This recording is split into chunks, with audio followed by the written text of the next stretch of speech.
dalinuosi savo gyvenimo laikotarpiu, kuris dabar jau yra likęs tik tai Velykoms skirtas. Kartais prisiliečiu, bet buvo laikas, kada aš prieš Velykas pajausdavau ypatingą energiją ir dabar ją jaučiu, bet ramiai miegu, o tada būdraudavau, nemiegodavau visą naktį ir prieš tai dar savaitėmis ruošdavausi, margindavau medinius kiaušinius ir galbūt dabar net yra žmonių, kurie atidžiau pasižiūrėję savo lentynose ras vieną kitą mano margutį ir net nežinot, kad tai mano margutis.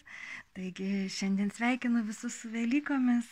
Man labai svarbia švente. Man svarbiausia metuose švente ir noriu pasidalinti savo tokiais kūriniais, kurie galbūt nėra tokie atpažįstami, kaip kad mano nerimti paveikslėliai.